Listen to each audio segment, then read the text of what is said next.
Este computador. A gravação está em progresso. Bora lá então, gente. Questão 2023 da Unicentro sobre sociologia de Karl Marx, tá? Um dos conceitos mais importantes de Karl Marx. Leia o texto a seguir. O trabalhador encerra a sua vida no objeto, mas agora ela não pertence mais a ele, ou seja, ao próprio trabalhador, mas sim ao objeto. É como se o trabalhador depositasse a sua vida ali no objeto.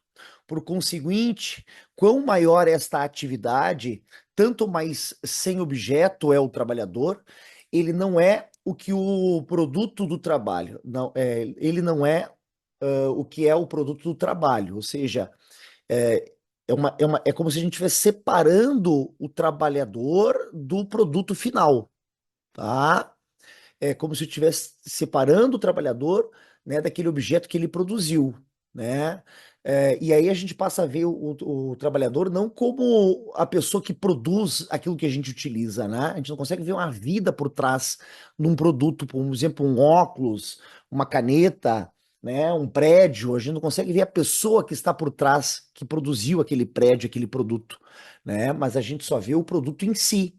Então é como se o trabalhador estivesse perdendo a sua condição de trabalhador e passar a ser um consumidor, né? E a gente não consegue ver as pessoas que estão por trás do processo produtivo. Portanto, quanto maior este produto, tanto menor ele mesmo é. Tá? Manuscritos econômicos e filosóficos, né? O Karl Marx é muito mais um economista do que um filósofo, tá? Assinale a alternativa que representa corretamente o conceito expresso no texto, tá?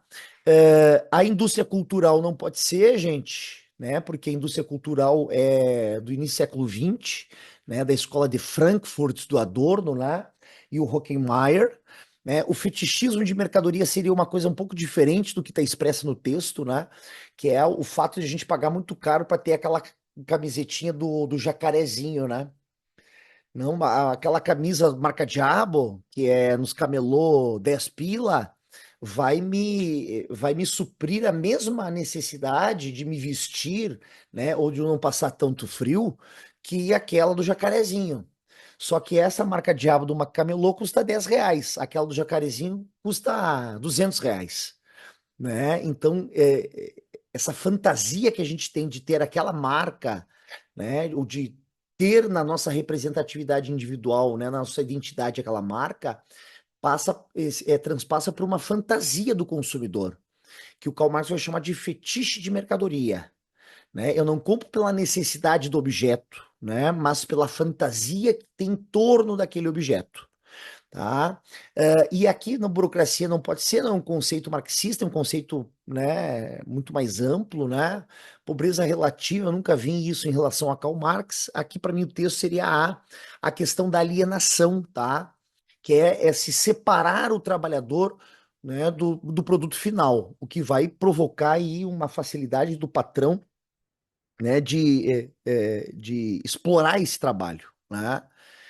Aí aqui é a resposta A.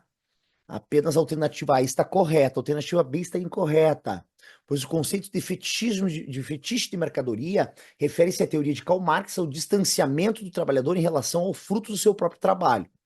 Né? Ao se tornar responsável por apenas uma etapa da produção, o trabalhador deixa de reconhecer a mercadoria final como resultado do seu trabalho. Esse tipo de mistificação se expande em relação à própria relação da produção e o sistema econômico, dando às mercadorias, né, ao próprio capital, um caráter mágico, né, como se fosse uma entidade autônoma, tá? Aqui para mim esse texto tá meio ruim aqui de explicação da B, tá? Para mim isso que seria o início, seria muito mais alienação. Tá? A alternativa D não pode ser, a alternativa C não pode ser, está incorreta, pois o conceito de burocracia elaborado pela teoria de Max Weber, que é um teórico que vem posteriormente, vem depois de Karl Marx, tá? Que ele vai chamar então de a gaiola de ferro, né? A gente está preso a um sistema burocrático, né? Que seria a racionalização do sistema capitalista, tá? A alternativa T não pode ser, porque indústria cultural é da escola de Frankfurt, como eu dizia para vocês, do Adorno e Hockenheim. E a E, né, está incorreto, pois o conceito de pobreza relativa se refere à situação de pessoas que são consideradas pobres em relação ao seu contexto socioeconômico.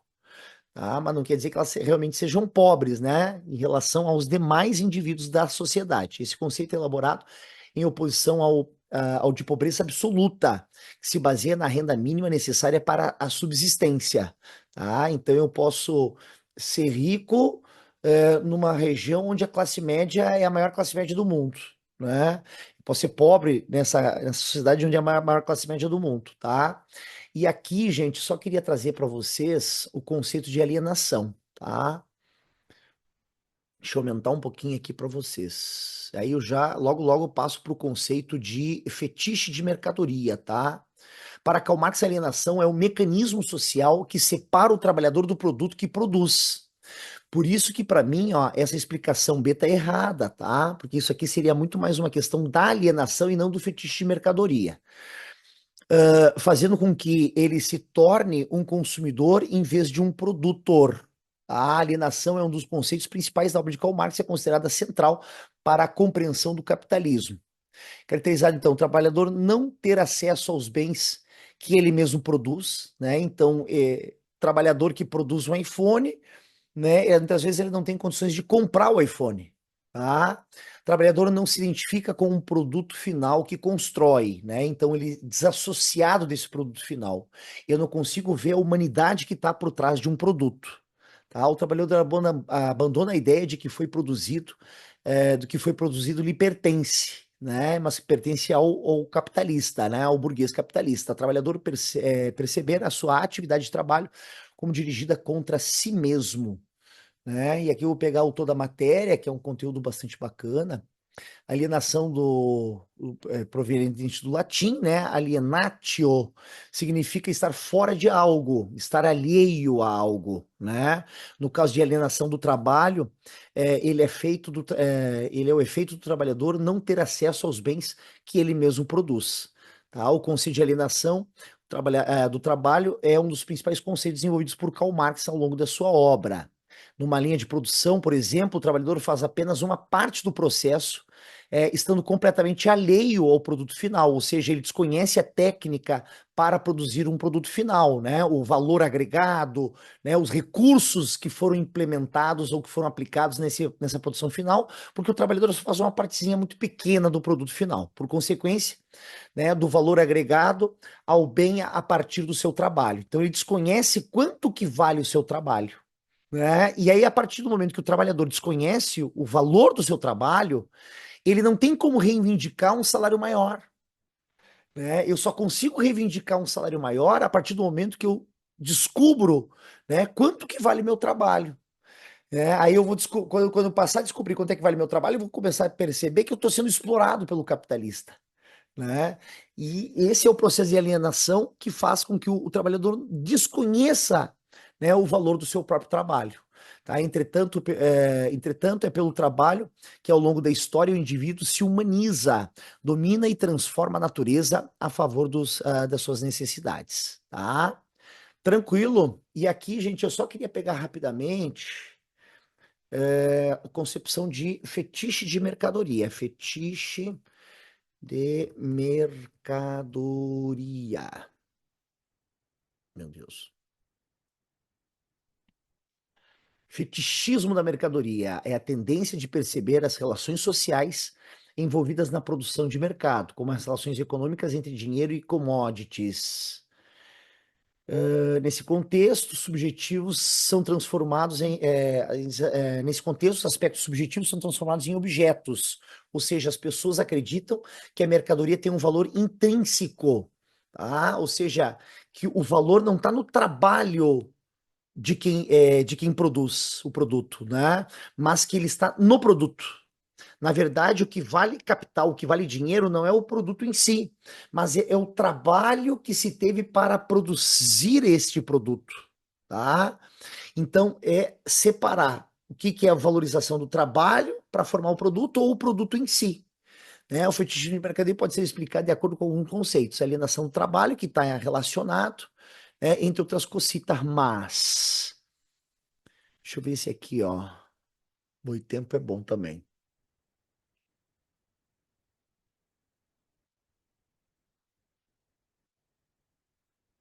Ah, mas esse aqui ó, tá muito comprido.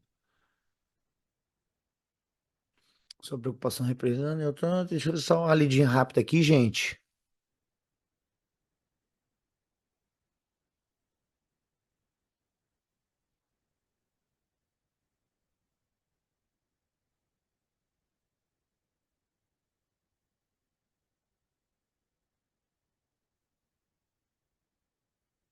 Ah, tá muito complexo esse aqui pra gente. É...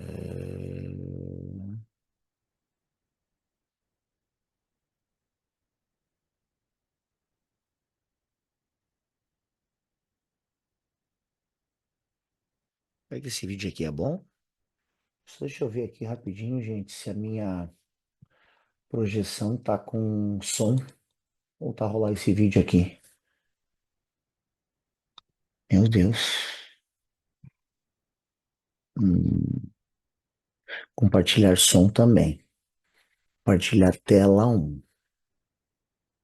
Otimize para compartilhamento de vídeo. Compartilhar. Bem rapidinho aqui para a gente ver se ele explica um pouco melhor a mercadoria. Estão escutando, gente? Importante saber se estão escutando. Segundo Marx, no sistema capitalista, as mercadorias não são apenas objetos físicos com valor de uso e troca, mas também adquirem uma dimensão social e simbólica que oculta as relações de exploração. Marx chamou isso de fetichismo da mercadoria. Ele observou, Ou seja, o valor simbólico que o produto tem, né, que é o valor que vai além do produto em si, né, ou do objeto em si, ou do valor intrínseco ao objeto, mas que é aquilo da simbologia do valor que tem em torno do produto. que as pessoas tendem a atribuir características místicas ou sobrenaturais às mercadorias, como se elas tivessem um valor específico que vai além do trabalho humano envolvido em sua produção. Essa mística em torno Seja uma fantasia de um valor, né? Uma simbologia de valor que vai além do trabalho que é empregado no próprio produto. das mercadorias leva as pessoas a verem elas como entidades autônomas, com poderes mágicos para satisfazer seus desejos e necessidades. O valor de uso das mercadorias é frequentemente ofuscado por seu valor de troca, ou seja, sua capacidade de serem vendidas e trocadas por dinheiro. Por exemplo, no capitalismo, algumas marcas de roupas, geralmente as roupas de grife, adquirem um status social elevado, e as pessoas atribuem um valor simbólico especial a essa. Gente, olha, o mesmo exemplo, eu juro que eu não vi o vídeo antes, tá, gente? Mas eu achei fantástico. Por quê? Né? Ah, eu tenho a camisa marca Diabo do Camelô, né? Que custa 50, e eu tenho aquela do Jacarezinho que custa 500, né? Qual que é a diferença na minha necessidade de se vestir? Nenhuma. Né? Agora, por que que eu estou pagando basicamente quantos por cento a mais aqui ah, 500% a mais, né? Naquela do jacarezinho? Porque eu crio uma fantasia de que aquilo tem um status social, que aquilo me revela um status social, né? De que a minha necessidade vai além da necessidade real, que é uma necessidade de alimentar uma simbologia, né, um fetiche da minha cabeça. Essas mercadorias. Mesmo que o valor de uso de uma peça de roupa seja simplesmente vestir e cobrir o corpo, o fetichismo da mercadoria faz com que as pessoas vejam uma determinada peça de roupa de uma determinada marca como um símbolo de status, prestígio e sucesso. Tá? Mas aí eu compro aquela do jacarezinho, porque eu estou alimentando a minha fantasia de me vestir com o que há de melhor, né? Para mim ser visto de forma diferente pela própria sociedade. Deu para entender o que é o fetiche de mercadoria, gente? Deixa eu só abrir aqui o chat que eu fechei o chat. Posso tocar? Ninguém tá falando nada? Ninguém tá escrevendo nada? Vou para a próxima questão, tá? Questão number two, também 2023, sociologia, tá? Leia a charge e a reportagem a seguir. A bandeira proibida nos países sede da Copa de 2022. A Copa de 2022 foi o que? O Catar, né? Não é isso? Catar? Que aí aqui eu acho que é o símbolo da Copa do Catar, né? Que é um país de maioria muçulmana. E o conservadorismo muçulmano, né? E aí aquela ideia de que a bandeira LGBT não podia ser divulgada lá, né? Claro, dentro dos padrões normais, né? Populações que estavam lá para ver os jogos era diferente.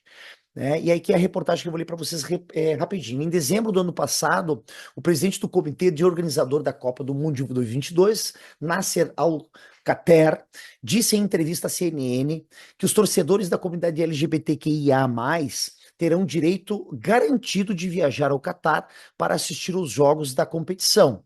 Mas ressaltou que demonstrações de afeto não são bem vistas, principalmente afeto em público, tá? Ou seja, não, aqui todo mundo é bem-vindo, né? Mas não quero saber de viadagem, tá? E a minha fala está sendo bem preconceituosa, que eu estou tentando reproduzir, né, essa ideia, né, ou essa concepção do Catar, né?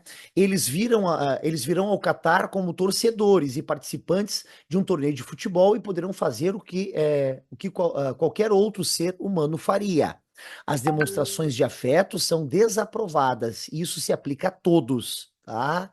É como se isso fosse uma coisa da normalidade do ser humano, podar a afetividade em público, né? E não só entre homens, né, gente? Até entre um casal, homem e mulher, é proibido o afeto em público no Catar. O Catar e seus países vizinhos são muito mais conservadores e pedimos aos torcedores que respeitem, né, essa postura conservadora do Catar e seus vizinhos. Temos certeza que o farão assim como respeitamos as diferentes culturas. Esperamos que a nossa também seja respeitada, né? Disse o dirigente na época. No começo desse ano, o Major-General Abdulaziz Abdullah Al-Ansari, não sei se pronuncia, deu um migué aqui para vocês, tá, gente?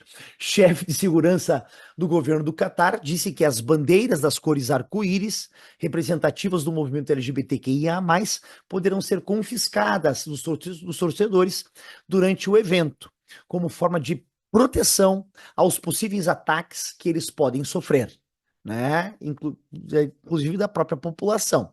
Se ele, um torcedor, levantou uma bandeira do arco-íris e eu peguei dele, não é porque eu realmente quero insultá-lo, mas para protegê-lo. Achei meio migué deles, né? Para que ele não sofra ou não apanha da população local, né? Mas provavelmente essas pessoas que é, né, provavelmente abririam uma bandeira do arco-íris ou do movimento LGBTQIA+, provavelmente estariam em ambientes só de turistas, né? Numa época e num contexto onde, né, pessoas do mundo inteiro visitariam o Catar e locais, né, específicos para assistir aos jogos, tá?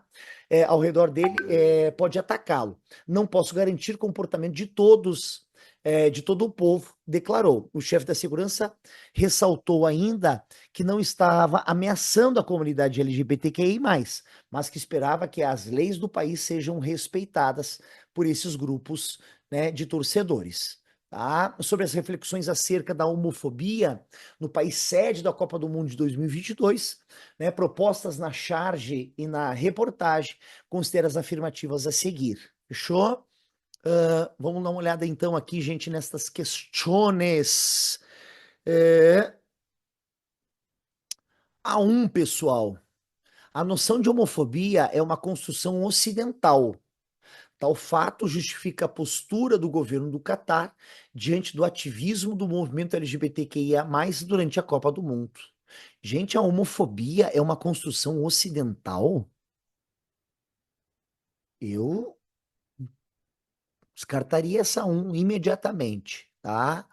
Dois, deixei o questionamento aí para vocês. Dois, o argumento de proteção à população LGBTQIA+, utilizado pelo chefe de segurança do governo, busca ocultar a violência de gênero legitimada pelo Estado ao legislar contra essas populações, né? Então é uma forma deles proibirem, né, sem dizer que estão sendo agressivos, né, mas dizendo, não, a gente está querendo proteger. Foi o que eu disse para vocês, é um migué. Para mim, a 2 está correta aqui na minha interpretação, tá? Olhem a 3. A proibição da bandeira constitui-se como um ato de violência simbólica por representar o orgulho de ser lésbica, gay, bissexual, transgênero, quer, intersexual, assexual, dentro de várias outras orientações sexuais ou identidades de gênero. Tá? Para mim, eu também vejo que essa proibição é uma violência simbólica, disfarçada de proteção, né, de segurança, não, segurança para vocês, tá? Então, para mim, a 2 e a 3 estão corretas. Agora, a 4, o movimento LGBTQIA+, é um movimento político e social que tem como bandeira a diversidade, né, e objetiva, né, ou tem como objetivo a representatividade e os direitos da população, né, de várias orientações aí, né, de gênero. Perfeito? Para mim, a 4 também se encaixa. A única que eu descartaria é a 1, gente, pelo simples fato de dizer que a homofobia é uma construção ocidental, né? Tipo, não, homofobia nem existe. Isso é uma construção do pensamento ocidental. Não, gente, países, né, conservadores que perseguem, anulam essa parcela da população, estão praticando homofobia, né? Independente de qualquer lugar do mundo. Para mim, aqui eu marcaria a 2, a 3 e a 4. Para mim, só pode ser a alternativa E. The Elephant. Isso aí. Perfeito. Apenas a afirmativa 1 está incorreta, pois o conceito de homofobia, ainda que tenha sua origem nos anos 60 nos Estados Unidos, não se restringe atualmente ao mundo ocidental, né? Que foi o que mais me chamou atenção. Ainda a origem do conceito não justifica as atitudes e declarações do governo do Catar. Tranquilo? Vamos para a última questão, são exatamente 8 horas e 28 minutos. Na sequência, eu passo para a galera que vou trabalhar aí o Thomas Hobbes, o Leviatã, a Viagem, o livro do Thomas Hobbes. Ixi, Maria. Ixi, Maria. Vamos logar de novo aqui. Batatinha. Opa. Batatinha me ajuda @gmail.com. Assim eu não vou dizer. Voltar lá, gente. Nós estamos na 3, né? Sociologia. Unicentro. Isto?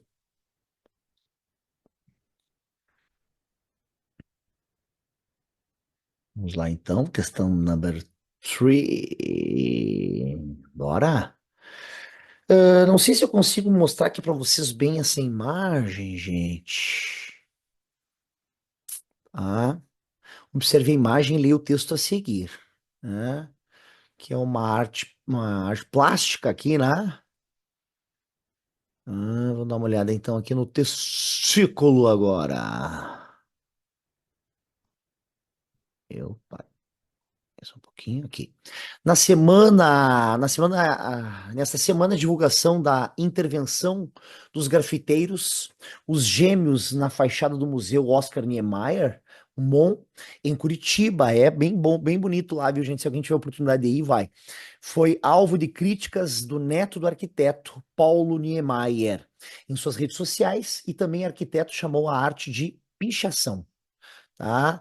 É com grande tristeza e revolta que vi o que esses dois fizeram na obra do meu avô, Oscar Niemeyer, né? E que o que esses dois fizeram, além de mau gosto e horrível, degenera e agride os olhos e a alma. Estou em prantos, declarou o neto do Oscar Niemeyer. Tá? Eu não consegui entender o que é pichação, se é que a pichação é essa que tem aqui, que os caras estão refazendo ali, não entendi direito na imagem.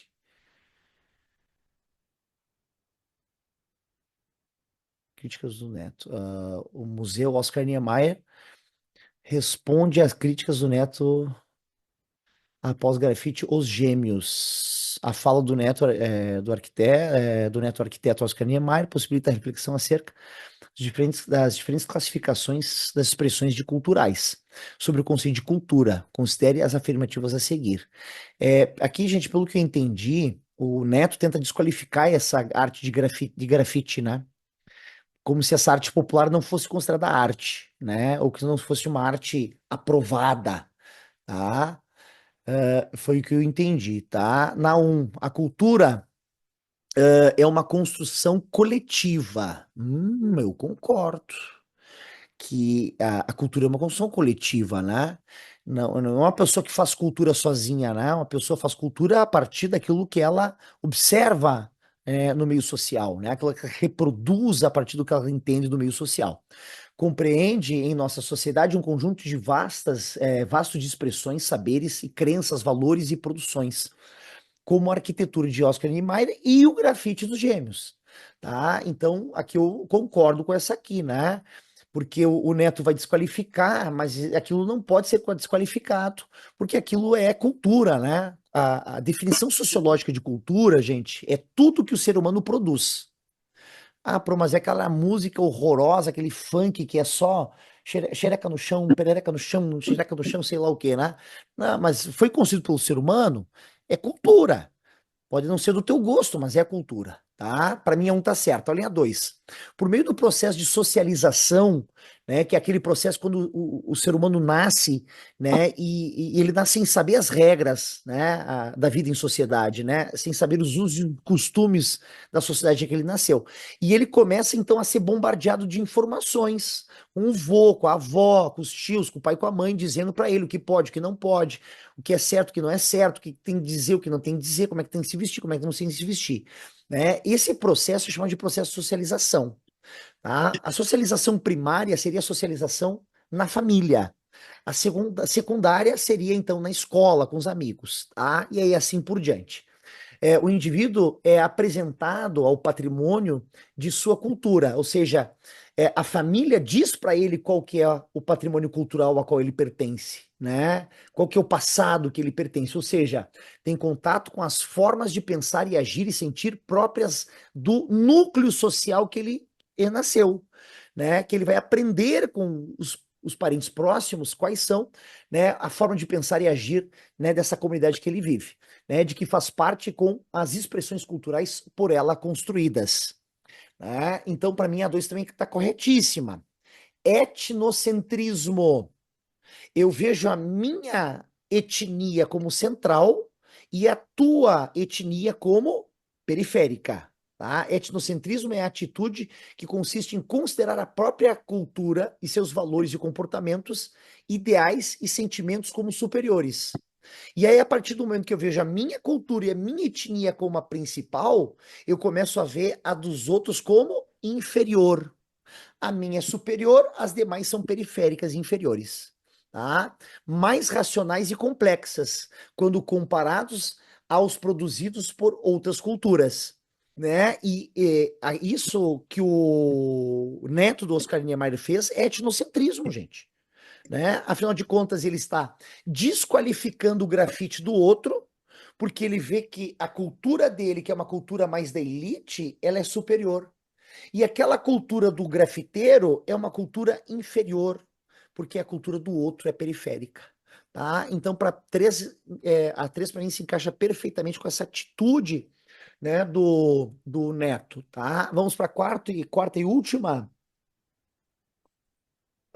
Parte da cultura erudita. Parte da cultura erudita, o Museu Oscar Niemeyer possui o maior valor do que a intervenção dos grafiteiros. Opa! Aqui não, né? Aqui a 4 está tentando ratificar, né? Legitimar esse etnocentrismo da questão 3, né? Então, tentando dizer que há uma cultura que é melhor do que a do outra, né? Então, não, a cultura erudita, ela possui valor maior do que a cultura popular dos grafiteiros. Gente, a sociologia jamais vai fazer isso, né? Porque ela trabalha com uma noção de relativismo cultural. A cultura é relativa. Determinada cultura para ti pode ser superior, mas para mim não pode ser superior, né? Não necessariamente é superior, né? Agora, não há por parte das ciências humanas essa tentativa de classificar grupos humanos e suas culturas, né, como uma sendo superior e uma como sendo inferior. Não existe isso. Deu para entender? Aqui eu descartaria a 4 e marcaria D. 1, 2 e 3. Vamos dar uma olhada se é isso mesmo? Vamos ver? D. A 4 está incorreta, pois parte do falso pressuposto de que a cultura popular possui menor valor, menos valor do que a cultura erudita, tá? O que não corresponde à realidade. tá? Então aqui a gente viu, pessoal, uma questão, essa última questão aqui que a gente está analisando, é uma questão apenas de interpretação, não tem conteúdo, tá? É diferente daquela questão que nós vimos por primeiro de Karl Marx, né? Que é uma questão que ela vai trabalhar mais com conteúdo. Perfeito? Pessoal, então, né, encerramos aqui a aula de Unicentro e vamos entrar agora na UFPR com Thomas Hobbes, o Leviatã. É isto? Isto? É isso ou não é, meu povo? É isso ou não é, meu povo?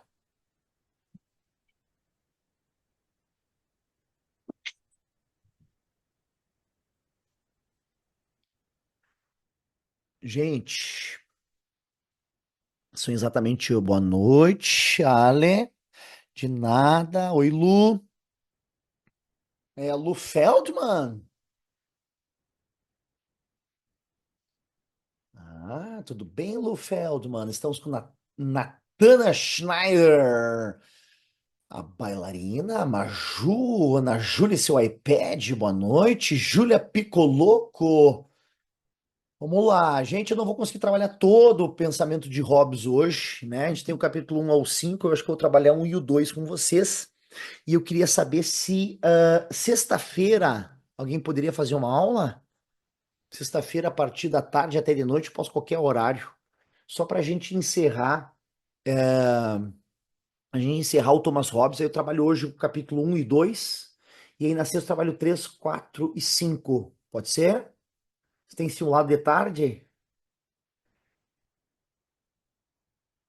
Isso, eu pensei mais de noite. Até, se você quiser, pode nascer na sexta às 8 horas. Como a gente tem feito. Não sei se a galera tem muito compromisso na sexta às 8.